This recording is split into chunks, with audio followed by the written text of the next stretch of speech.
نماز پڑھ رہا تھا تو سامنے یہ سارا منظر تھا اب 2 دن سے، تو مجھے ابھی اچانک یاد آیا کہ میں آپ کو بتاؤں کہ اس جگہ کے ساتھ کیا ہونے والا ہے۔ جب اللہ تعالیٰ ان اول بیتا وضع للناس للذی ببکہ، سب سے پہلا گھر جو اللہ نے دنیا میں بنایا وہ بیت اللہ کو بنایا فرشتوں کے ذریعے سے۔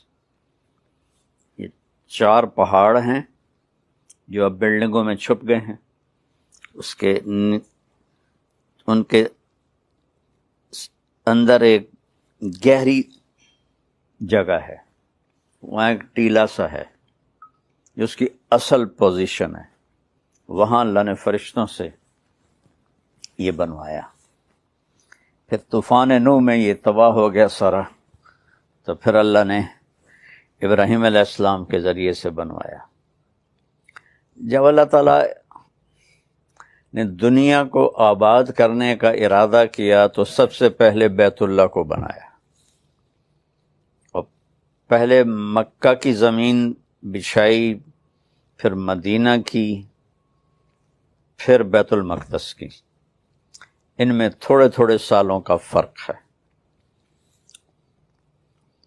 اور بکہ ایک دفعہ آتا ہے، مکہ کئی دفعہ آتا ہے۔ بکہ کہتے ہیں گردن توڑنے کو، کہ اتنا مشکل سفر تھا ادھر کہ گردنیں ٹوٹ جاتی تھیں، ہلاکتیں ہو جاتی تھیں، نہ پانی، نہ راستہ، نہ سایہ، نہ کوئی کھانے پینے کا سامان، اس لیے وہ وضع للناس ببکہ، جب آباد ہو گیا تو مکہ با کو میم سے تبدیل کر دیا۔ پھر جب اللہ تعالیٰ اس کائنات کو ختم کرے گا تو پہلے بیت اللہ کو اٹھائے گا۔ اتنا بڑا سسٹم، اور آہستہ آہستہ آہستہ آہستہ آہستہ آہستہ آہستہ مسلمان سارے ختم ہو جائیں۔ ایک رات آئے گی قیامت کے قریب جو 3 راتوں کے برابر ہوگی، تو لوگ پریشان ہو جائیں گے، بچے عورتیں چیخنے لگیں گی کہ سورج کدھر ہے، سورج کدھر ہے۔ تو 3 راتوں کے یعنی 12 36 گھنٹے کے بعد سورج مغرب سے نکلے گا، اور سرخ پیلا تھوڑا سا اوپر جائے گا اور پھر غروب ہو جائے گا۔ تو شیطان ایک دم سجدے میں گرے گا، کہے گا یا اللہ آج جس کو بھی تو کہتا ہے میں سجدہ کرنے کو تیار ہوں۔ تو اس کے چیلے پوچھیں گے کہ استاد جی یہ آپ کیا کہہ رہے ہیں؟ کہیں گے یہ میرے مرنے کا سب سے پہلا سائن آ گیا ہے۔ لیکن اس وقت توبہ بند ہو جائے گی۔ جو کفر پر ہے وہ اسلام اس کا قبول نہیں، اور جو توبہ کرنا چاہے اس کی توبہ قبول نہیں۔ پھر تھوڑی دیر کے بعد سورج مشرق سے نکلنا شروع ہو جائے گا۔ اس واقعے کے کچھ عرصے کے بعد صفا پہاڑ جہاں ہم صحیح کرتے ہیں، حالانکہ وہ چھپ چکا ہے، تو یہ اللہ کے نبی نے فرمایا میں دیکھ رہا ہوں کہ ایتھوپیا، جس کو عربی میں حبشہ کہتے ہیں، حبشہ کا ایک کالا آدمی پتلی پنڈلیوں اور ٹیڑھی پنڈلیوں والا، کیا میرے نبی کی نظر ہے، وہ بیت اللہ کا ایک ایک پتھر توڑ کے گرا رہا ہے۔ پہلے یہ ہوگا، جب بیت اللہ ٹوٹے گا تو پھر یہ اتنے بڑے بڑے ٹاور کون اور کیسے توڑے گا، یہ تو اللہ کو پتہ ہے۔ لیکن انہوں نے فلیٹ ہو جانا ہے، یہاں کتے پیشاب کریں گے، میرے نبی نے فرمایا۔ مدینہ انسانوں سے خالی ہو جائے گا، مکہ انسانوں سے خالی ہو جائے گا، گزرنے والے قافلے کہیں گے یار لگتا ہے یہاں کبھی آبادی ہوگی. ابھی آپ اس آبادی کو دیکھیں، پھر حج میں آبادی کو دیکھیں، اور پھر آپ میری بات کا تصور کریں تو آپ کہیں گے یہ تو ایسے ہی مولانا صاحب بات کر رہے ہیں، اور میں اللہ کے نبی کی آپ کو سنا رہا ہوں کہ گزرنے والے لوگ کہیں گے یار لگتا ہے یہاں کبھی کوئی لوگ رہتے ہوں گے. تو جب بیت اللہ کو توڑا جائے گا تو ان بلڈنگوں کو اللہ کسی زلزلے سے توڑ دے، یا اس وقت کوئی ٹیکنالوجی ایسی ہو کہ وہ ان سب کو ایسے فلیٹ کر دیں تو صفا پہاڑ ننگا ہو جائے گا. پھر ایک دن صفا پہاڑ پھٹے گا، اس میں سے ایک جانور نکلے گا جو سارے اہل ایمان کے ماتھے کو ٹچ کرے گا ایسے ایسے، صرف اہل ایمان، کافر نہیں. تو اس کے ایک ہفتے کے اندر سب اہل ایمان مر جائیں گے اور صرف کافر رہ جائیں گے، جانوروں کی طرح. یتہارجون تہارج البہائم، وہ سڑکوں پہ اس طرح فحاشی کریں گے جیسے جانور فحاشی کرتے ہیں. تو پھر اللہ اس سارے نظام کو زیرو کر دے گا. آپ کو حیرت نہیں ہو رہی؟ اتنا بڑا سسٹم یار کا ایک پتھر نہیں ہے. کون سی طاقتیں آئیں گی جو سب کو فنا کر دیں گی؟ قیامت جب تک ایک آدمی کلمہ پڑھنے والا موجود ہے قیامت نہیں آئے گی، بلکہ کلمہ بھی نہیں، آپ نے کہا اللہ کہنے والا جب تک ایک بھی موجود ہوگا قیامت نہیں آئے گی. جب وہ بھی مر جائے گا پھر اللہ جب چاہے گا وہ اس دن کو لائے گا. اور جب زمین وَإِذَا الْقُبُورُ بُعْثِرَتْ اذا زلزلت الارض زلزالها، تو ساری زمین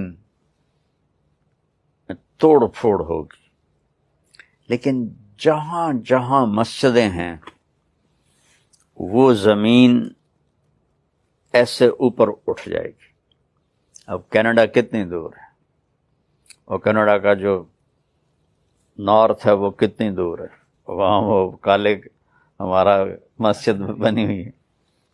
ایسے وہ زمینیں اکھڑیں گی، ایسے ایسے ایسے ایسے، اور وہ فلائنگ شروع کریں گی، اور وہ اڑتی اڑتی اڑتی اڑتی اڑتی اڑتی مکہ پہنچیں گی.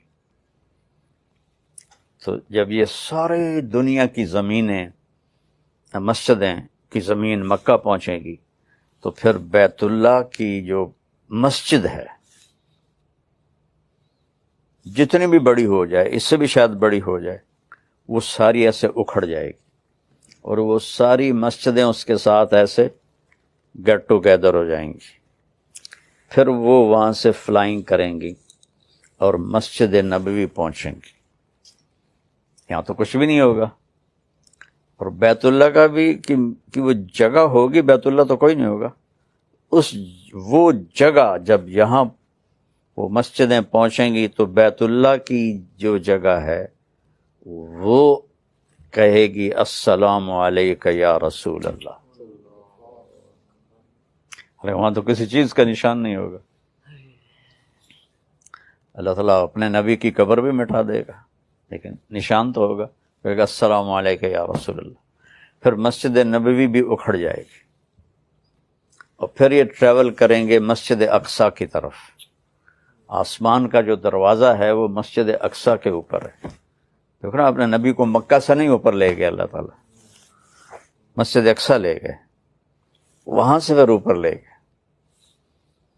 تو پھر یہ ساری مسجدیں، بیت اللہ، مسجد نبوی، باقی مسجدیں مسجد اقصیٰ پہنچیں گی جو اس وقت فلسطین میں ہے. پھر وہ اکھڑے گی، پھر ان سب کو اٹھا کر اللہ جنت میں ڈال دے گا، اور باقی سمندروں میں آگ لگ جائے گی. پھر کتنے سمندر ہیں، ان میں جب آگ لگے گی تو وہ کیا منظر ہوگا۔ جو پیسیفک اوشن ہے وہ 14,000 کلومیٹر لمبا ہے، اور فلپائن کے پاس 11 کلومیٹر گہرا ہے۔ دنیا میں 71% سمندر کا پانی ہے اور 29 خشک زمین ہے۔ جب اس میں آگ لگے گی تو اس کے شعلے کہاں تک جائیں گے؟ اور انسان اتنا سخت جان ہوگا کہ یہ سارے منظر دیکھے گا، موت نہیں آئے گی۔ ان کو اللہ چاہتا تو پہلے جھٹکے میں موت دے دیتا، ان کو وہ عذاب دکھائے گا اللہ تعالیٰ سارا۔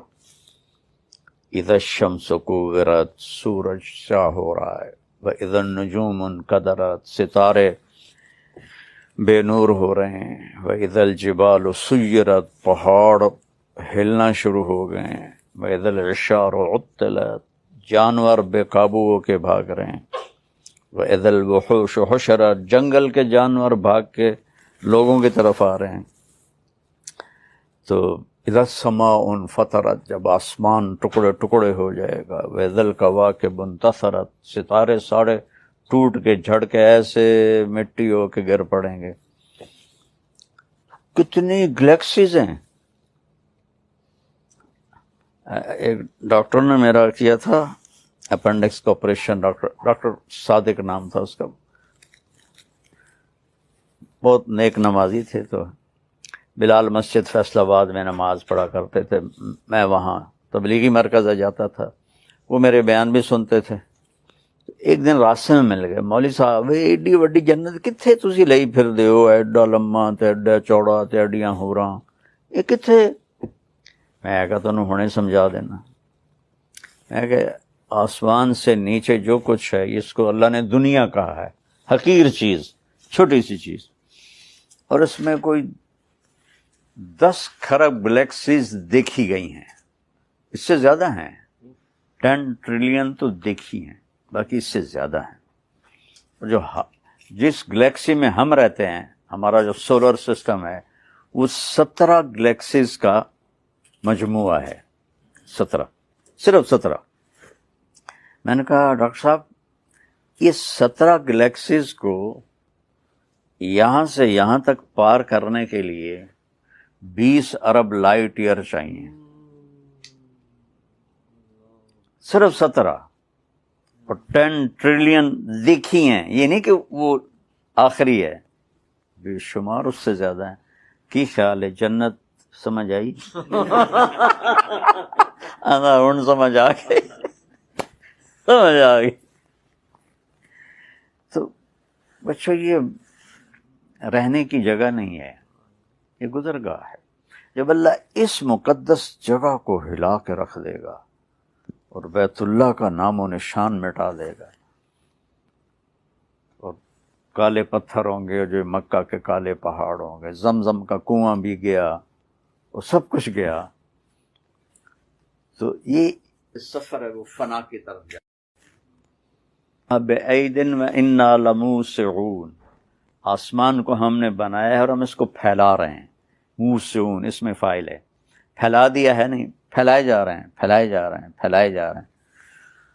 تو ایک ایتھیسٹ کا طبقہ ہے جو یہ کہتا ہے یہ شروع سے ہے، ہمیشہ رہے گی، اور باقی جو سائنسدان ہیں وہ کہتے ہیں نہیں، یہ ایک دن ختم ہو جائے گی، چونکہ یہ پھیلتی جا رہی، پھیلتی جا رہی، پھیلتی جا رہی، ایک دن اس کا پٹاخہ نکل جائے گا۔ اس کے بعد کیا ہوگا یہ سائنس نہیں بتاتی، وہ پھر ہمیں اللہ کا رسول بتاتا ہے، اللہ کا محبوب بتاتا ہے کہ ہم نے اس کو ختم کر دینا ہے۔ تو جب موت ہمارے پیچھے ہے ہم آزاد نہیں ہیں، اللہ نے ہمیں پابند کیا ہے، لیکن اوپر سوٹی لے کے نہیں کھڑا ہوا کہ غلط کرو گے تو ٹھا، میں کہا میں دیکھ رہا ہوں۔ وَلَقَدْ نَعْلَمُ مَا يُوَسْوِسُ بِهِ صَدْرُهُ، جو تم دل میں سوچتے ہو نا ہم وہ بھی جانتے ہیں. اور 7 ارب انسان ہیں. ہر انسان 7 ارب سوچیں لے کے بیٹھا ہوا ہے. اور کیا میرا اللہ جو کہتا میں تم تو بولے بھی نہیں ہو کہ میں جانتا ہوں. یہ اللہ کیسے کہا نحن اقرب الیہ من حبل الورید، تمہاری شاہ رگ سے زیادہ ہم قریب ہیں. وَلَقَدْ نَعْلَمُ مَا تُوَسْوِسُ بِهِ نَفْسُهُ، جو تیرے اندر ایک پورا بیان چل رہا ہے خیالات کا، جانتے ہیں، اور تمہاری شاہ رگ سے زیادہ قریب ہیں.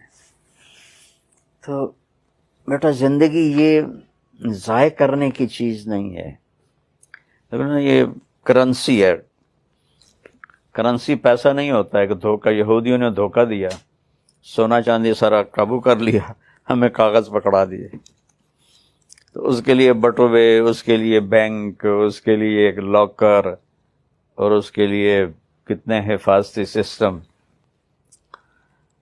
تو جو چیز ساتھ جانے والی ہے وہ تو میرے نبی کی بتائی ہوئی زندگی ہے.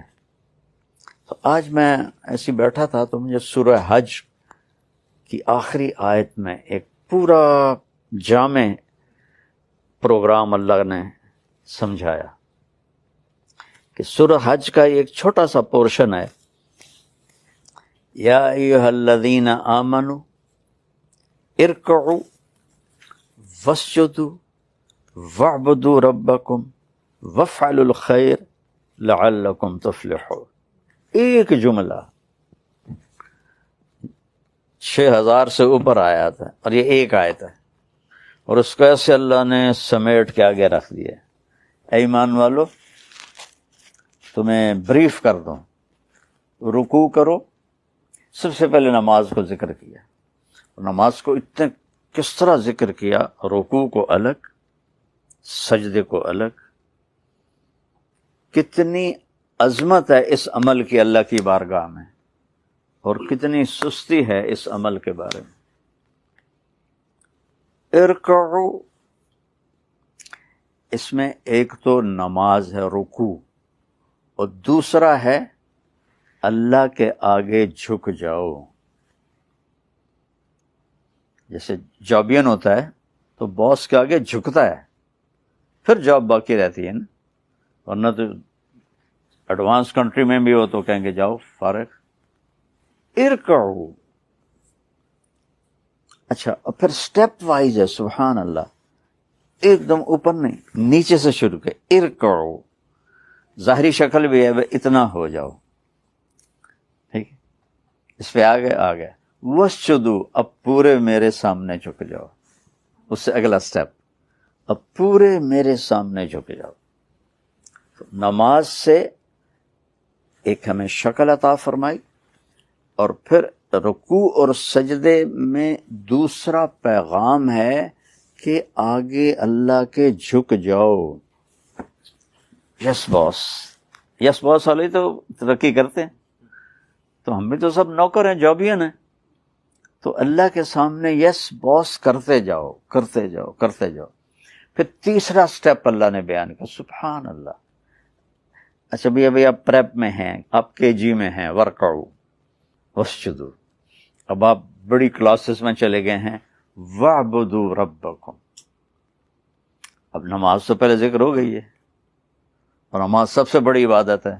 تو پھر واعبدوا ربکم کا کیا مطلب ہے کہ جتنی کام میں نے تمہیں کرنے کو کہے ہیں وہ سب بندگی ہیں، اور جتنوں سے روکا ہے وہ سب عبادت ہیں. لہذا اب اس کے اوپر اپنے آپ کو سٹینڈ لو. واعبدوا ربکم، کہ اپنے رب کی مرضی، یہ اس کی چاہت ہے کرنا ہے، یہ اس کو ناپسند ہے چھوڑنا ہے. جیسے وہ انہوں نے کہا تھا جی حضور میں بینگن کا غلام نہیں ہوں، میں تو آپ کا نوکر ہوں. تو واعبدوا ربکم، یعنی مجھے اتنا مزہ آ رہا ہے کہ اللہ نے کیسی پہلی جماعت، دوسری جماعت، تیسری جماعت میں ایسے انگلی پکڑ کے اللہ ہمیں چلا کے لا رہا ہے. تیسرے نمبر پر آ کر کہا کہ جو کچھ میں کہتا ہوں وہ سارے کا سارا کرو، اور جس سے روکتا ہوں اس کو چھوڑو۔ یہ مطلب ہے وَاعْبُدُوا رَبَّكُمْ۔ ورنہ تو سب سے بڑی عبادت تو نماز ہے، نماز سے اوپر رہے ہیں۔ نماز تو 5 وقت کا کام ہے، اب 24 گھنٹے میں اللہ کہہ رہا ہے یہ کرنا ہے، یہ نہیں کرنا، تو کہو وَاعْبُدُوا رَبَّكُمْ، تو اپنے رب کے بندے بن جاؤ، غلام بن جاؤ۔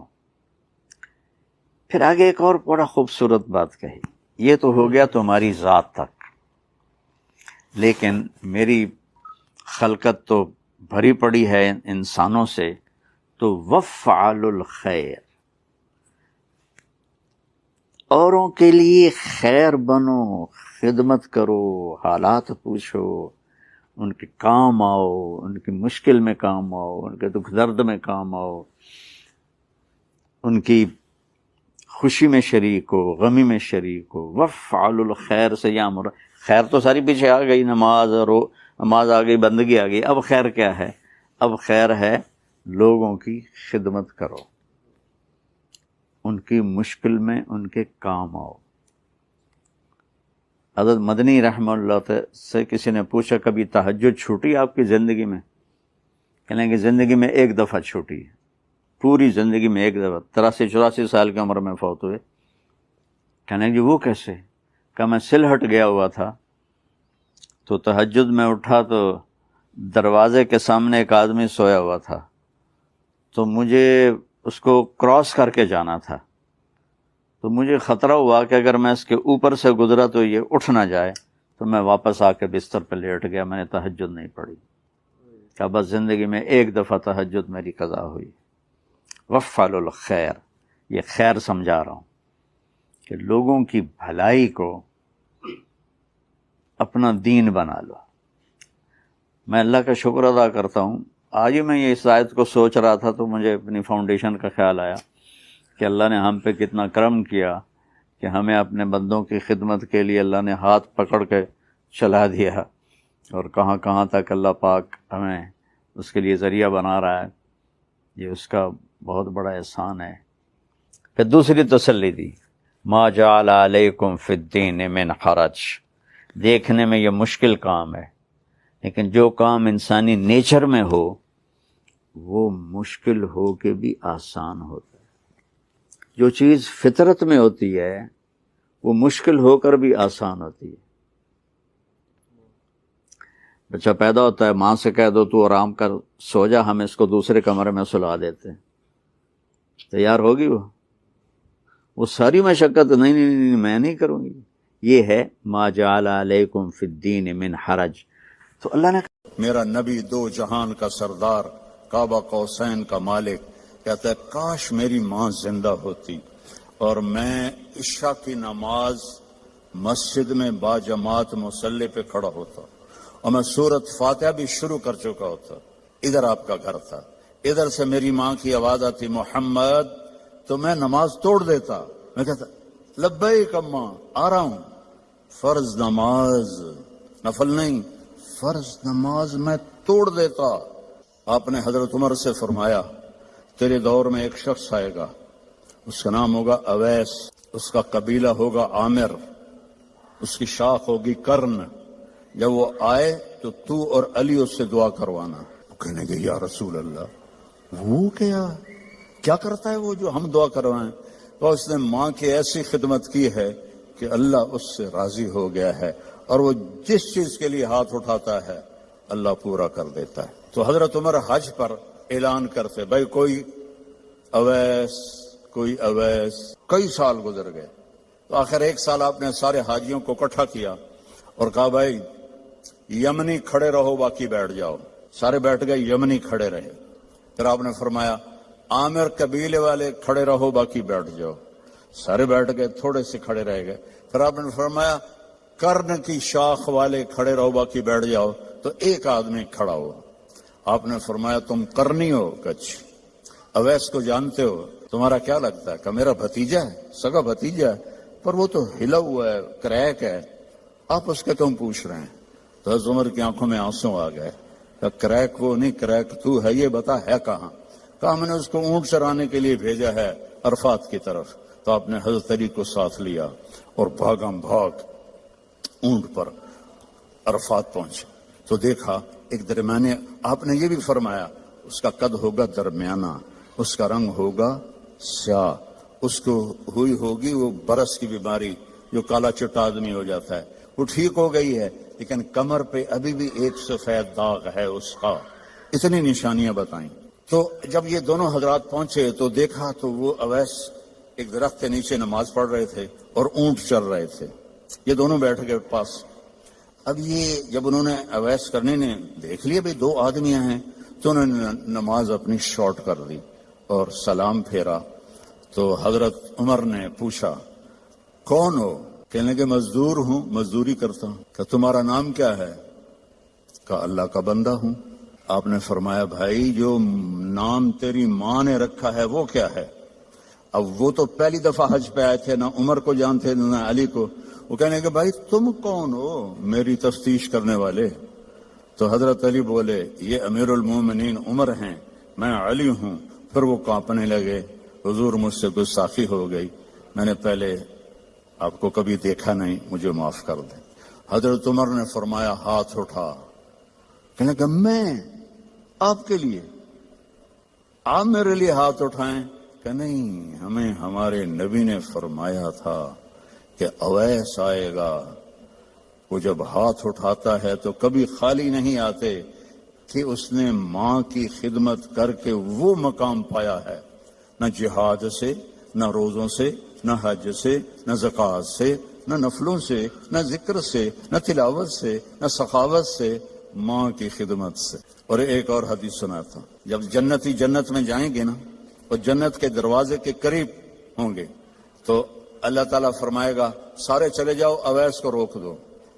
تو وہ گھبرا جائیں گے، تو کہیں گے یا اللہ مجھے کیوں روکا ہے؟ ماؤں کی قدر کر لو اگر زندہ ہیں، مر گئی ہیں تو ان کی قبر پہ جایا کرو۔ باپ زندہ ہیں تو قدر کر لو، مر گئے تو ان کی قبر پہ جایا کرو۔ تو اللہ فرمائیں گے اویس پیچھے دیکھو، کہ پیچھے دیکھیں گے تو جہنم کے لوگ ایمان والے جو جہنم میں ہیں، تو اللہ تعالیٰ فرمائیں گے اپنی انگلی کو پھیرتا جا، جدھر جدھر تیری انگلی پھرے گی تیرے تو فیل سب کو جنت میں ڈال دوں گا جو تو نے ماں کی خدمت کی۔ نوجوان لڑکے لڑکیوں سے کہتا ہوں اپنی ماؤں کی قدر کرو، اپنے والدین کی قدر کرو۔ خاوند اور بیوی سے کہتا ہوں ایک دوسرے کو عزت دو، چپ رہنا سیکھو۔ اگر میں گرم ہوتا ہوں تو بیوی چپ ہو جائے، بیوی گرم ہوتی ہے تو میں چپ ہو جاؤں، تھوڑی دیر میں محبت قائم ہو جائے گی۔ اور خاوند اور بیوی کبھی لڑ بھی پڑیں اور پھر خود ہی صلح کر لیں تو اللہ ان کے پچھلے سارے گناہ معاف کر دیتا ہے۔ یہ اتنا بڑا رشتہ ہے۔ تو یہ ایک خوبصورت زندگی ہے جس میں عبادات اتنی ہیں اور معاشرت اتنی ہے۔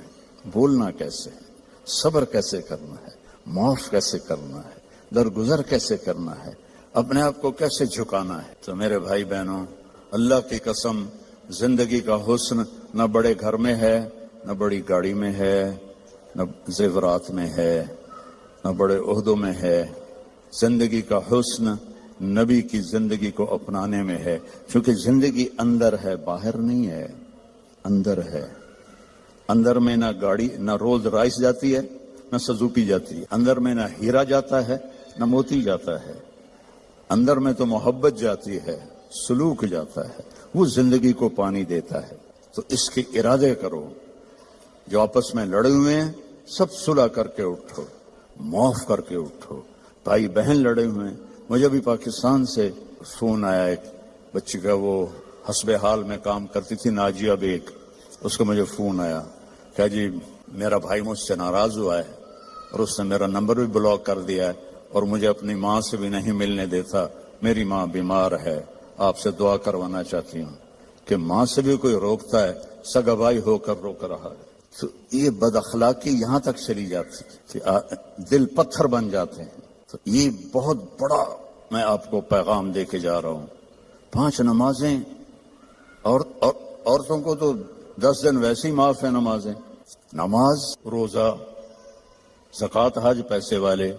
باقی یہ کیا کرنا ہے؟ اپنے نبی کی زندگی پڑھو، اللہ کے واسطے پڑھو پڑھو پڑھو، قرآن پڑھو، قرآن پڑھو، معاف کرنا سیکھ لو، ہونٹ سینا سیکھ لو، آپ سے زیادہ خوشحال کسی کی زندگی نہیں ہو۔ تو سارے بہن بھائی ارادہ کرتے ہو نا انشاءاللہ؟ اور ان نوجوانوں سے، مردوں سے کہتا ہوں کہ ایک ویکنڈ آپ تبلیغ میں لگا لیا کریں، اس سے آپ کو بہت فائدہ ہوگا۔ آگے رمضان قریب آ رہا ہے، بخشش کا مہینہ ہے۔ رمضان سال کے 12 مہینوں کے نام عربوں نے رکھے، 11، اور 12واں مہینہ رمضان کا نام اللہ نے رکھا شہر رمضان، جو قرآن میں آتا ہے۔ رمضان کا مطلب کیا ہے؟ جلنا، جلنا۔ اور جلنے اور روزے کا کیا تعلق ہے کہ جب کوئی مومنہ روزہ رکھتے ہیں تو اللہ اس کے پچھلے گناہوں کو جلانا شروع کرتے ہیں۔ کس میں؟ اس کی بھوک کی آگ میں۔ دوسرا، پھر تیسرا، پھر چوتھا، جب آخری روزہ آتا ہے تو اس کے سارے گناہ جل کے راکھ ہو جاتے ہیں، وہ بالکل پاک ہو جاتے ہیں۔ اور شب قدر اگر اللہ دے دے، 5 راتیں تو ہیں، ایک تو ضرور ہوگی نا، وہ جاگ لیں تو 80 سال سے زیادہ کی بندگی کا اجر ہوگا۔ اور 4 آدمی، ان کا کوئی عمل قبول نہیں ہوتا رمضان میں۔ ایک ماں باپ کا نافرمان، ایک مستقل شراب پینے والا، شراب کا عادی، ایک رشتہ داروں سے لڑنے والا، ایک کسی کے لیے دل میں نفرت رکھنے والا۔ یہ 4 محروم ہو جائیں گے، باقی سب کی بخشش ہو جائے۔ شب قدر میں کوئی جاگ رہا ہے یا سو رہا ہے، سب کی بخشش اللہ کر دیتا ہے سوائے 4 کے۔ ماں باپ کو تنگ کرنے والا، شراب کا مستقل عادی، تو بیچنے والے کا کیا حال ہوگا؟ رشتہ داروں سے لڑنے والا، دل میں نفرت رکھنے والا۔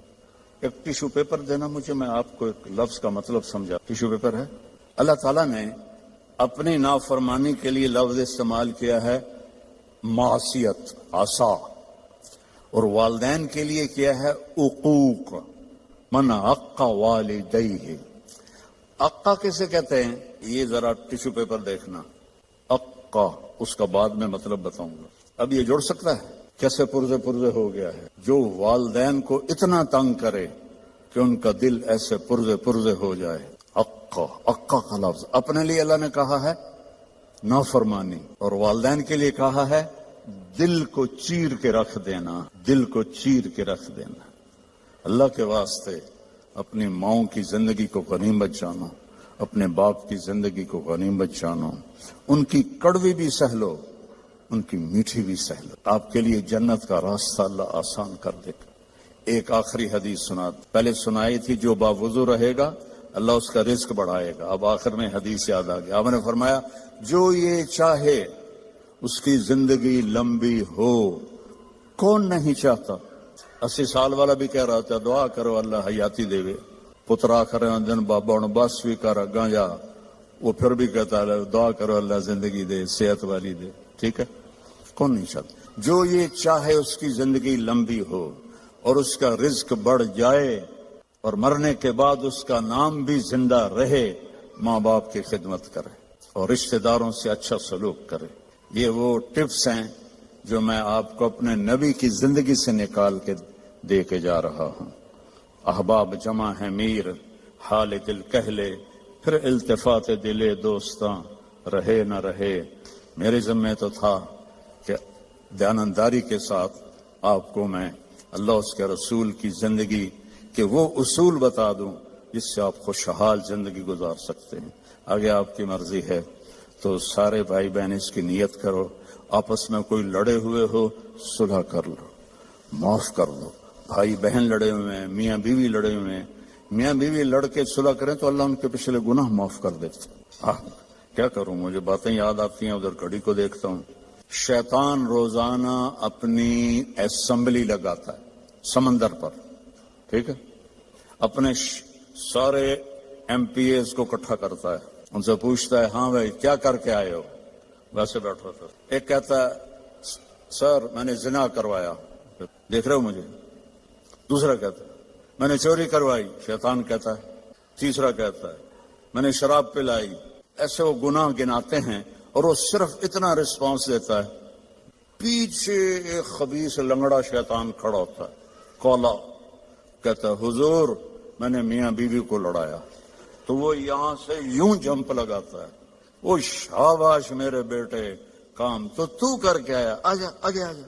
اس کو جفا ڈالتا ہے, اپنے تخت پہ ساتھ بٹھاتا, کہتا پاگلو, اس شرابی کی شراب اس کی ذات تک, زانی کا زنا اس کی ذات تک, چور کی چوری اس کی ذات تک. میاں بیوی کی لڑائی دو خاندانوں کو آگ لگا دیتی ہے. کام ہے یہ کرنے کا.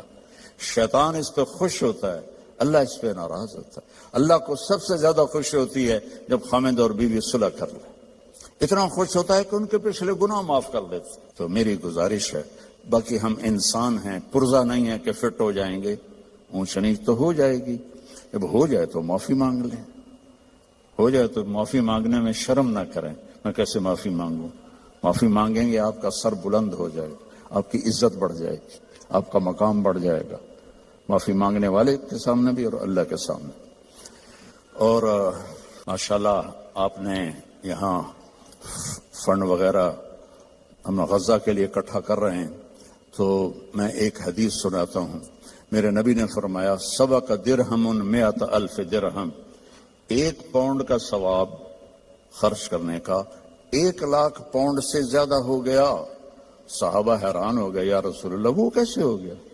آپ نے کہا ایک آدمی کے پاس 2 پاؤنڈ, ایک کے پاس لاکھوں پاؤنڈ, لاکھوں والے نے 1,00,000 دیا تو اپنے پیسے کا کچھ حصہ دیا, 2 پاؤنڈ والے نے اپنا ہاف مال دے دیا. تو جب اللہ تولے گا نا قیامت کے دن, تو اس 1 پاؤنڈ کا وزن 1,00,000 سے زیادہ ہوگا. تو اللہ کی راہ میں دینے میں تھوڑے کو تھوڑا نہ سمجھیں, اللہ بہت قدردان ہے. تھوڑے کو تھوڑا نہ سمجھیں, اللہ بہت قدردان ہے. درود شریف پڑھو. اللہم لک الحمد کما انت اہلہ فصلی علی محمد کما انت اہلہ وافعل بنا ما انت اہلہ انک اہل التقوی و اہل المغفرہ. یا اللہ یہ تیرے محبوب کی امت کے بندے بندیاں, جوان بوڑھے درمیانی عمر, سب تیرے سامنے ہاتھ اٹھائے ہوئے ہیں. اس غفلت کے ماحول میں ہم سب کی بخشش فرما دے, ہم سب سے راضی ہو جا. ان سارے آنے والے مہمانوں کی دنیاوی آخرت کی ہر عزت ان کو عطا فرما, اور ہر ذلت سے ان کی حفاظت فرما. اور یا اللہ اپنی محبت دے, اپنے حبیب کی محبت دے. یا اللہ ہمیں کبیرہ بھی گناہوں سے بچا, صغیرہ گناہوں سے بچا. رزق حلال عطا فرما. جو کوئی حرام کاروبار کر رہے ہیں انہیں توبہ کی توفیق دے, اور انہیں رزق حلال کی طرف پھیر دے. یا اللہ ہماری یہاں نسلیں جو پیدا ہو رہی ہیں, پروان چڑھ رہی ہیں, ان کے ایمان کی حفاظت فرما, انہیں اسلام سے دور ہونے سے بچا. اور جو ہمارے بچے بچیاں اسلام سے نکل گئے وہ ہمیں واپس لوٹا دے یا اللہ, وہ ہمیں واپس لوٹا دے یا اللہ. جو آپس میں روٹھے ہوئے ہیں انہیں منا دے, جو بچھڑے ہوئے ہیں انہیں ملا دے, جو تنگ دست ہیں ان کی تنگی دور فرما, جو مقروض ہیں ان کے قرض ادا فرما, جو بیمار ہیں ان کو شفائے کامل عطا فرما. ان کے بچے بچیاں جوان ہیں اور رشتے نہیں مل رہے, ان کو نیک رشتے اب نصیب فرما. کہ بچیوں کے نصیب اچھے فرما, بچوں کے نصیب اچھے فرما, محبتیں پروان چڑھا. یا اللہ فرقہ واریت سے بچا, ہمیں امت بن کے چلنے کی توفیق دے. فرقہ واریت سے ہمیں دور کر دے, اور جو اس کو بھڑکائے اس کو بھی توبہ کی توفیق عطا فرما. ہمیں امت بنا, ہمیں مسلم بنا, ہمیں مومن بنا, ہمیں امت حبیب بنا. اس کے علاوہ ہمارا کوئی بھی تعارف نہ ہو, اس کے علاوہ ہمارا کوئی لیبل نہ ہو. تو نے خود قرآن میں کہا ہوا سماکم المسلمین, تو نے ہمارا نام مسلم رکھا, ہمیں اسلام پہ پکا فرما. جو یہاں تیرے بارگاہ میں پہنچ گئے مرد عورت, ان کی قبروں کو ٹھنڈا فرما, ان کے درجات کو بلند فرما.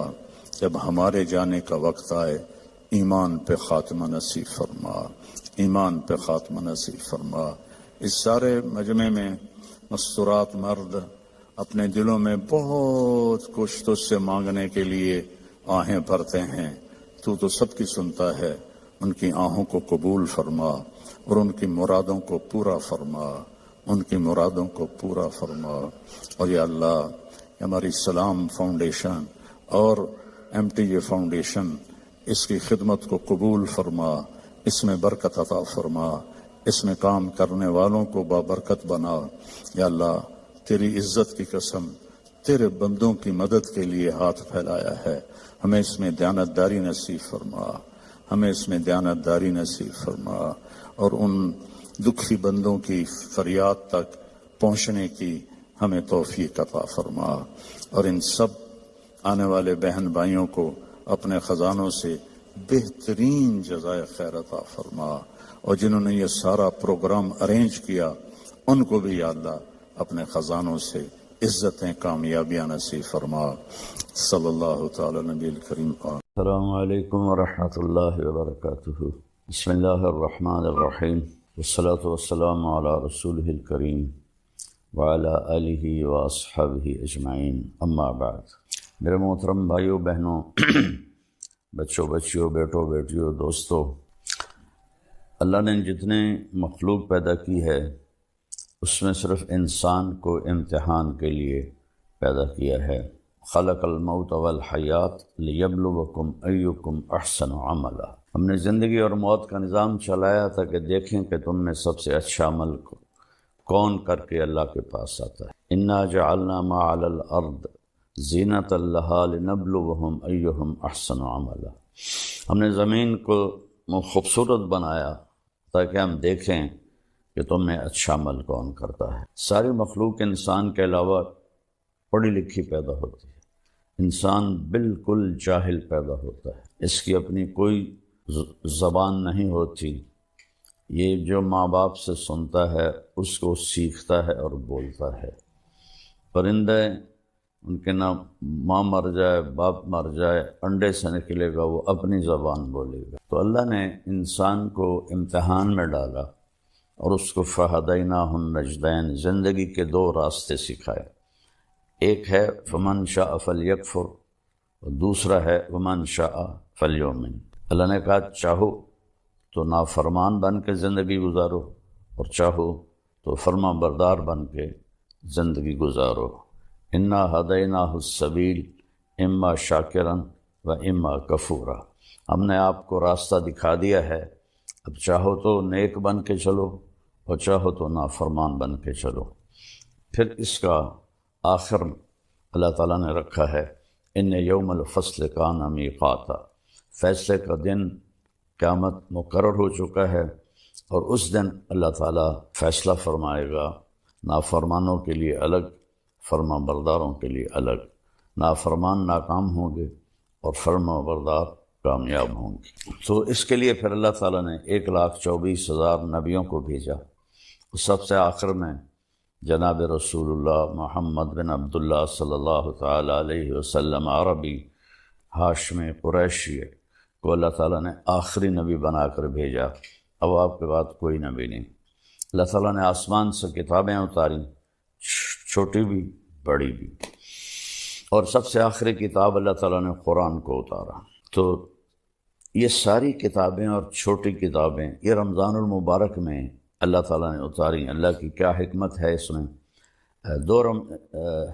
یکم رمضان کو ابراہیم علیہ السلام پر کچھ چھوٹے کتابیں اتری، 2 رمضان کو موسیٰ علیہ السلام پر تورات اتری، اور 8 رمضان کو داؤد علیہ السلام پر زبور اتری، اور 12 رمضان کو عیسیٰ علیہ السلام پر، یا 18 رمضان کو عیسیٰ علیہ السلام پر انجیل اتری، جس کو آج بائبل کہتے ہیں، اور 21 رمضان کو جس کو لیلۃ القدر کہا جاتا ہے، غار حرا میں آپ پر قرآن اترا۔ لیکن پچھلی کتابوں کے اترنے اور اس کے اترنے میں فرق ہے۔ پچھلی کتابیں پوری لکھی ہوئی دے دی گئیں، اور قرآن تھوڑا تھوڑا نزلناہ تنزیلا، ہم نے اسے تھوڑا کر کے 23 برس میں اللہ تعالیٰ نے اس کو مکمل کیا۔ اس کی پہلی آیت تھی اقرأ بسم ربک الذی خلق، خلق الانسان من علق، اور اس کی آخری آیت تھی واتقوا یوما ترجعون فیہ الی اللہ ثم توفی کل نفس بما کسبت، یہ سورہ بقرہ کی آیت ہے۔ تو اللہ تعالیٰ نے قرآن کو عربی میں اور جو پچھلی کتابیں تھیں ان کو عبرانی میں، وہ پچھلی کتابیں تبدیل ہو گئیں، ان کے اپنے علماء نے تبدیل کر دیں، اور بائبل کی تو اصل لینگویج ہی نہیں ملتی، اس کی صرف ٹرانسلیشن ملتے ہیں، اور جو تورات ہے وہ بھی مکمل نہیں ہے، تھوڑی بہت اس کو زندہ کیا گیا ہے۔ قرآن ایک ایسی کتاب ہے جس کے بارے میں اللہ نے فرمایا انا نحن نزلنا الذکر وانا لہ لحافظون، ہم نے اسے اتارا ہے اور ہم اس کی حفاظت کریں گے۔ پھر اللہ نے کہا انہ لقول فصل، یہ فیصلہ کن قول ہے۔ پھر اللہ تعالیٰ نے اس کے بارے میں فرمایا لا ریب فیہ، اس میں کوئی شک نہیں ہے۔ پھر اللہ تعالیٰ نے فرمایا وَتَمَّتْ كَلِمَةُ رَبِّكَ صِدْقًا وَعَدْلًا لَا مُبَدِّلَ لِكَلِمَاتِهِ وَهُوَ السَّمِيعُ الْعَلِيمُ، اللہ تعالیٰ نے، تیرے رب نے اپنے کلام کو مکمل کر دیا، ہر طرح سے سچائی بھی کے ساتھ بھی اور عدل کے ساتھ بھی، اب دنیا کی کوئی طاقت اس کو بدل نہیں سکتی۔ دوسری جگہ فرمایا تفصیل الکتاب لا ریب فیہ، اس میں تفصیل سے تمہیں زندگی سمجھا دی گئی ہے اور اس میں کوئی شک نہیں۔ پھر ایک جگہ اللہ تعالیٰ نے فرمایا لا تبدیل لکلمات اللہ، یہ قرآن نہ تو خود بدلتا ہے، لا مبدل، نہ کوئی اسے بدل سکتا ہے، یہ محفوظ ہے، جیسے ہمارے نبی پر اترا ویسے ہی اسی طرح یہ محفوظ ہے۔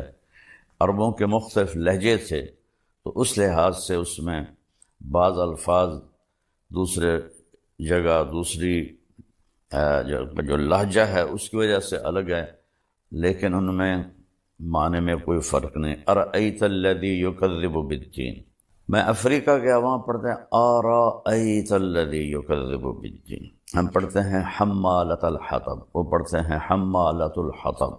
اس طرح کے معنی میں کوئی فرق نہیں، ادائیگی میں فرق ہے عرب کے لہجے کی وجہ سے۔ یہ وہ کتاب ہے جس کا دعویٰ ہے ذالک الکتاب لا ریب فیہ، یہ وہ کتاب ہے جس میں کوئی شک نہیں۔ پھر اس کا دعویٰ ہے ان ھذا القرآن یہدی للتی ہی اقوم، صرف قرآن ہی ایک کتاب ہے اب جو سیدھے راستے کی رہنمائی کرتی ہے، باقی کتابیں تبدیل ہو گئی ہیں۔ اس میں خود علماء یہود نے، علماء نصارہ عیسائیوں نے تبدیلیاں کریں، لیکن قرآن کو آج تک نہ کوئی بدل سکا ہے، نہ یہ بدلے گا۔ قیامت کے قریب اس کو اٹھا لیا جائے گا، ایک دن صبح لوگ اٹھیں گے، دیکھیں گے تو قرآن کے سارے اوراق صفر ہوں گے، اس پہ کچھ بھی نہیں لکھا ہوگا۔ تو لہٰذا سیدھے راستے پر چلنے کے لیے صرف ایک کتاب باقی ہے، وہ ہے قرآن پاک، اور صرف ایک نبی ہیں، وہ ہے محمد الرسول اللہ صلی اللہ علیہ وسلم، جن کی زندگی پیدائش سے لے کر وفات تک وہ من و عن کے ساتھ محفوظ ہے۔ باقی انبیاء کی زندگی محفوظ نہیں ہے، چند واقعات ہیں، چند اقوال ہیں، لیکن ہمارے نبی کب پیدا ہوئے اور کب دنیا سے گئے اور کس حال میں گئے اور کیا کیا کہہ گئے، سارے کا سارا محفوظ ہے۔ پھر قرآن کا جیسے اللہ نے تعارف کروایا ہے، وہ سارا تو میں نہیں بتا سکتا، ایک دو آیتیں بتاؤں گا۔ اس کی عظمت دلوں میں اتارنے کے لیے، اس لیے کہ جب تک حاکم کی دل میں عظمت نہ ہو تو حکم کی عظمت نہیں ہوتی، کہنے والے کی طاقت کا پتہ نہ ہو تو اس کے کہے کی طاقت بھی معلوم نہیں ہوتی۔ سورہ طٰہٰ کو اللہ تعالیٰ نے شروع کیا ہے تو اس میں اللہ نے بتایا کہ یہ کس کا کلام ہے، تنزیل ممن خلق الارض والسماوات العلا، اللہ اکبر، یہ اس ہستی کا کلام ہے جس نے زمین کو بنایا اور آسمانوں کو بلند کیا۔ اور تنزیل کا قرآن ایک کلام ہے، کتاب بعد میں ہے، اور یہ فرق ہے، قرآن اللہ کا کلام ہے، اللہ کی ذات سے نکلا ہے۔ باقی تین کتابیں لکھوائی گئیں، تورات، زبور، انجیل، بائبل لکھوائی گئی، وہ تبدیل ہو گئی۔ قرآن اللہ کی ذات سے نکلا ہوا کلام ہے، اللہ نے خود اسے بولا ہے، اس کو آج تک کوئی بدل نہیں سکا، نہ یہ بدلے گا۔ تو تنزیل، ایک تو میں کہوں کہ وہ آ رہا ہے، میں اب لہجہ بدل کے کہتا ہوں وہ آ رہے ہیں، تو آپ کو معلوم ہوگا کہ کوئی بڑی شخصیت آ رہے ہیں۔ چہرے سے بھی ہوتا، میں کہتا ہوں آ گیا، مطلب ایک معمولی آدمی آ گئے، کوئی بہت بڑا آدمی ہے۔ تو اگر تنزیل، وہ آ رہا ہے، وہ اتارا جا رہا ہے، کس کی طرف سے؟ ممن خلق الارض، جس نے زمین کو پیدا کیا، والسماوات العلا، بلند آسمانوں کو پیدا کیا۔ آج تک قرآن کے بغیر، آسمانی علم کے بغیر کوئی یہ سمجھ نہیں پایا کہ اس کائنات کو کس نے پیدا کیا، کیسے پیدا کیا۔ لہذا ایک طبقہ بہت بڑا ہے ایتھیسٹ، جو کہتے ہیں یہ خود بخود پیدا ہو گیا ہے، یعنی اس سے احمقانہ اور بے وقوفی کی کوئی بات ہی کوئی نہیں ہے کہ یہ سارا کچھ خود بخود پیدا ہو گیا ہے اور یہ کبھی نہیں ختم ہوگا، یہ ایسے ہی چلتا رہے گا۔ خیر وہ تو دوسری بات ہے۔ تو اللہ نے تعارف اس طرح کرا ہے کہ پہلے حاکم کا، جس نے کلام اتارا ہے، پہلے اس کی عظمت اللہ نے بٹھائی، ممن خلق الارض والسماوات العلا، زمین کا بنانے والا، بلند آسمانوں کا بنانے والا کون ہے؟ تو اللہ نے ابھی اپنا ذاتی نام نہیں بتایا، تعریف صفتیں بتائیں، نام پیچھے جا رہا ہے، تو اندر انسان کے شوق بڑھتا جا رہا ہے کون؟ تو آتا ہے الرحمن، یہ رحمان ہے جس نے اتارا۔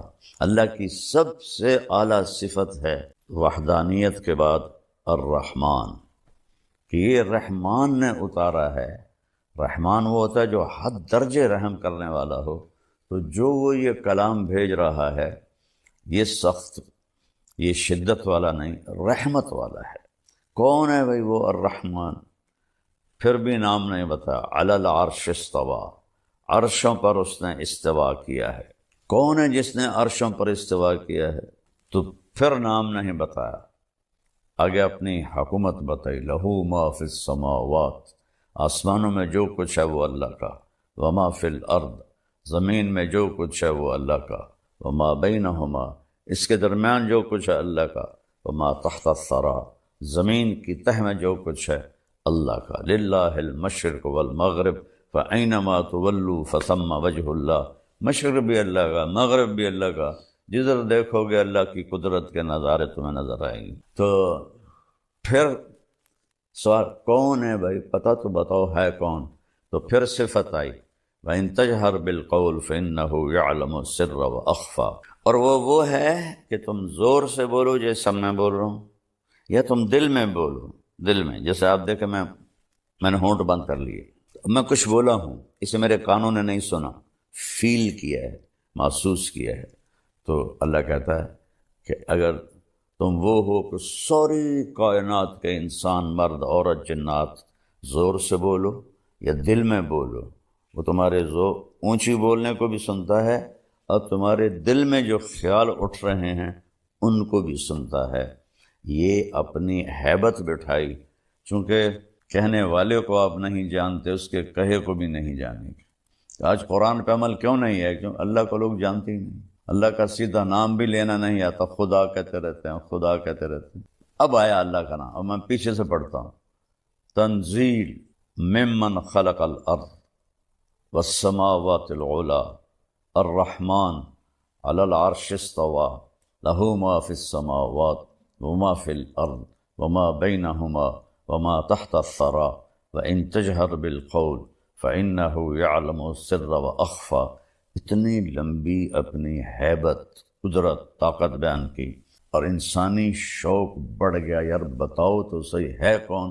تب آیا اللہ، اللہ نے اپنا اب نام لیا، اللہ، یہ اتارنے والا، زمین بچھانے والا، آسمان اٹھانے والا، اور رحمان انتہائی مہربان، عرش پہ استوا کرنے والا، زمین آسمان کا اوپر نیچے دائیں بائیں آگے پیچھے مشرق مغرب شمال جنوب کا مالک، اور سب کی سننے والا، چاہے زور سے بولیں یا دل میں. کون ہے بھائی؟ اب تو بتاؤ، دل دھڑک رہا ہے. کہتے ہیں وہ اللہ ہے. اللہ. اللہ کیسا ہے؟ لا الہ الا ہو. اس کے سوا کوئی عبادت کے قابل نہیں، اس کے سوا کوئی مدد کے قابل نہیں، اس کے سوا کوئی دینے والا نہیں، اس کے سوا کوئی مارنے والا نہیں، اس کے سوا کوئی زندگی دینے والا نہیں. تو کیسا ہے وہ؟ لا الہ الا ہو. وہ ایک اکیلا ہے، اس کا کوئی شریک نہیں، اس کے کوئی مد مقابل نہیں. الملک لا شریک لہ، الفرد لا ند لہ. تنہا ہے، اس کی مثل کوئی نہیں. العلج لا سمیع لہ، بلند ہے، اس کا ہمسر کوئی نہیں. الاول بلا بدایہ، اس کی وہ سب سے پہلے ہے، اس کی ابتدا کوئی نہیں. والآخر بلا نہایہ، وہ سب سے آخر ہے، اس کی انتہا کوئی نہیں. قدیم بلا ابتدا ودائم بلا انتہا، ہمیشہ سے ہے ابتدا کے بغیر، ہمیشہ رہے گا اینڈ کے بغیر. تو اور کوئی ہے اس کی صفات جیسا نہیں. لہ الاسماء الحسنی، تمام خوبصورت صفات اس ایک اللہ کی ہیں. تو اس طرح اللہ نے قرآن کا تعارف کرایا کہ یہ تمہارے رب کا کلام ہے. امت نے چھوڑ دیا تو ذلت کی پستیوں میں گر گئے. پھر میں دو جگہ اور آپ کو بتاتا ہوں کہ اللہ تعالیٰ فرماتے ہیں یا ایھا الناس قد جاءتکم موعظۃ من ربکم وشفاء لما فی الصدور وہدی ورحمۃ للمؤمنین. یہ اللہ نے قرآن کا فائدہ بتایا. یہ کیا ہے؟ تمہارے پاس یا ایھا الناس کہا ہے، یا الذین آمنوا نہیں کہا، صرف مسلمانوں کو نہیں کہا، بلکہ اس قرآن کے بعد پوری دنیا کے لیے اب ایک ہی کتاب ہے، وہ قرآن ہے. باقی کتابیں ویسے ہی بدلی ہوئی ہیں، ان میں ویسے ہی کتنے مذاہب ہیں جن میں بت پرستی آ گئی ہے. اپنے ہاتھوں سے، کمال نادانی کی بات ہے، اپنے ہاتھوں سے ایک بناتے ہیں. پہلے پتھر سے بناتے تھے، اب پلاسٹک سے بناتے ہیں، پھر اسی کے آگے ہاتھ جوڑ کے کھڑے ہو کر اس سے مانگ رہے ہوتے ہیں. بھلا اس سے زیادہ نادانی کی کوئی بات ہو سکتی ہے؟ ہاتھوں سے بنی ہوئی چیز کی پوجا شروع کر دینا. اللہ کے نبی کے دور میں بنو حنیفہ تھے، تو وہ یہ ادھر نجد میں رہتے تھے، ریاض کی طرف. تو ان کے ایک سال کھجوریں بہت زیادہ ہوئیں، تو انہوں نے نا فالتو کھجوروں کا بت بنا دیا اور ایک سال تک اس کی پوجا کرتے رہے. اگلے سال خشک سالی ہوئی اور پھل تھوڑا آیا تو اسی خدا کو توڑ تاڑ کے تقسیم کر کے کھا گئے. یہ انسانی عقل تھی، اس وقت بھی تھی، اب بھی یہی حال ہے. پتھر کے بت بناتے ہیں، پلاسٹک کے بت بناتے ہیں، پھر انہیں کے آگے ان کو سجدے بھی کرتے ہیں، ان کے آگے ہاتھ بھی جوڑتے ہیں. تو میرا اللہ کہہ رہا ہے میں نے تمہارے لیے، اے دنیا کے انسانوں، تمہارے پاس ایک نصیحت آئی ہے، اور یہ اس کے 3 کام ہیں. شفاء لما فی الصدور، دل کے اندر کی بیماریوں کو صرف قرآن شفا دے سکتا ہے. دل کی سب سے بڑی بیماری کیا ہے؟ شرک، اللہ کا شریک ٹھہرانا. اللہ بھی ہے اور اللہ کے ساتھ کئی بھگوان بھی ہیں، اور کئی دیوتا ہیں، کئی دیویاں ہیں. تو اللہ تعالیٰ نے کہا کہ نہ، یہ جو شرک ہے قرآن اس کو دھوتا ہے. پھر دل میں حسد ہے، بغض ہے، نفرت ہے، اور دل میں بدماشی ہے، نافرمانی ہے، اور حرص ہے، لالچ ہے. اتنی لمبی لائن ہے انسان کے اندر کہ ان بیماریوں کو صرف قرآن دھو سکتا ہے اور کوئی چیز نہیں دھو سکتی. اور جو ایمان لائیں گے ان کے لیے ہدن ہے، صحیح راستہ دکھائے گا، ورحمتاً، اور رحمت ہے. جو قرآن کی زندگی پہ عمل کرے گا اس پر اللہ کی رحمتیں برستی رہیں گی. اور پھر اللہ تعالیٰ نے دوسری جگہ فرمایا اللہ نزل احسن الحدیث. اللہ تعالیٰ نے جتنے بھی کلام آسمان سے اتارے ہیں ان میں سب سے خوبصورت قرآن ہے. احسن الحدیث مثانیہ، اس کے مضمون بار بار دہرائے جاتے ہیں تاکہ دل میں اتریں. تقشعر منہ جلود الذین یخشون ربہم، جب اس قرآن کو سنا جاتا ہے تو جو اللہ سے ڈرنے والے ہیں ان کے رونگٹے کھڑے ہو جاتے ہیں. وَتَلِينُ جُلُودُهُمْ وَقُلُوبُهُمْ إِلَى اللَّهِ، اور ان کے دل نرم ہو جاتے ہیں اور وہ اللہ کی طرف مائل ہو جاتے ہیں. تو میرے عزیزو، قرآن اور رمضان ان کا آپس میں بہت جوڑ ہے، تو میری آپ سب سے گزارش ہے، اللہ نے ہمیں قیام اللیل دیا، تراویح کا نام تو بعد میں پڑا ہے، اصل نام قیام اللیل ہے، رات کی نماز۔ تو اس میں یہ اس پر یوٹیوب پر لڑائی ہو رہی، 8 نہیں ہیں 20 ہیں، 20 نہیں ہیں 8 ہیں۔ بھائیو، پوری امت نے سینکڑوں سال 20 رکعت پڑھی ہیں، اور امت کا جو عمل ہوتا ہے صدیوں کے ساتھ، وہ بہت بڑی دلیل اور حجت ہوتا ہے۔ ہاں، 8 کی روایت بھی موجود ہے، میرے نبی نے 8 ہی پڑھائیں، اور ابوبکر کے زمانے میں 8 ہی پڑھی جاتی تھی، حضرت عمر کے ابتدائی دور میں 8 ہی پڑھی جاتی تھی، پھر انہوں نے سب کو جمع کیا۔ موطا امام مالک کی روایت ہے کہ آپ نے ابی بن کعب اور تمیم داری سے فرمایا کہ 20 تراویح پہ لوگوں کو جمع کرو، تو اس سے سب صحابہ نے قبول کیا، کسی نے نہیں کہا یہ تو بدعت ہے، پہلے تو 8 پڑھی جاتی تھی، چونکہ یہ نوافل ہیں، نفل زیادہ پڑھو نفل تھوڑے پڑھو، اس میں کوئی بدعت کی بات نہیں ہے، بلکہ خلافت راشدہ کے دور میں 20 چلتی تھیں، بعد میں 20 چلیں۔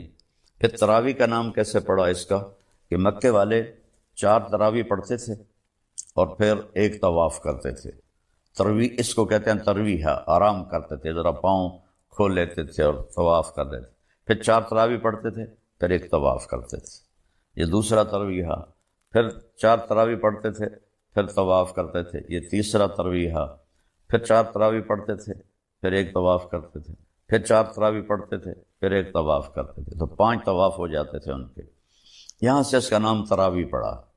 تو اہل مدینہ جو تھے امام مالک کے دور میں، اہل مدینہ انہوں نے جب دیکھا کہ وہاں تو 20 تراویح پڑھی جاتی ہیں، وہاں تو 5 طواف ہوتے ہیں، تو بھائی ہم کیا کریں طواف کے مقابلے میں، وہ 40 تراویح پڑھتے رہے۔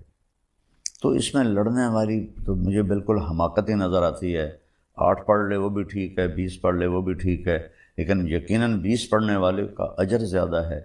قیام اللیل کی جو نماز ہے، یہ اس کے ہر سجدے پر 1500 نیکی لکھی جاتی ہے، تو 8 پڑھ کے جانے والا لے گیا 12000، اور 20 یہ اور 3 وتر، تو وہ 20 پر اس کو 40 سجدے ملے، تو اس کو 60,000 نیکی ملی، اور پھر اوپر 6 سجدے ملے تو 9000 نیکی ملی، تو وہ 69,000 نیکیاں لے کے گیا۔ تو اب آپ خود فیصلہ فرما لیں کہ یہ لڑنے کی چیز کوئی نہیں ہے، یہ اجر کی چیز ہے، اس کو زندگی سال میں ایک دفعہ تو آتا ہے، 20 پڑھا کریں، اللہ راضی ہوگا، اللہ کا نبی خوش ہوگا۔ اور اس کی سب سے بڑی جو بندگی ہے وہ تو روزہ ہے، اور روزے کے بعد سب سے بڑی بندگی قرآن کی تلاوت۔ میرے نبی جبریل آتے تھے، ان کے ساتھ پورا مہینہ قرآن کا دور فرماتے تھے، اور آپ نے 9 رمضان دیکھے، 9 2 ہجری میں فرض ہوا اور 11 ہجری آپ کا انتقال ہو گیا، 11 ہجری کا رمضان آپ نے نہیں دیکھا، تو محرم میں 11 ہجری شروع ہوئی اور ربیع الاول میں آپ کا انتقال ہو گیا۔ تو جس سال آپ کا انتقال ہوا اس سال آپ نے جبریل کے ساتھ 2 دفعہ قرآن کا تکرار کیا، پہلے جبریل پڑھتے تھے پھر آپ پڑھتے تھے، پھر جبریل پڑھتے تھے پھر آپ پڑھتے تھے، تو جس سال آپ دنیا سے گئے اس سال 2 دفعہ قرآن کو ختم کیا گیا۔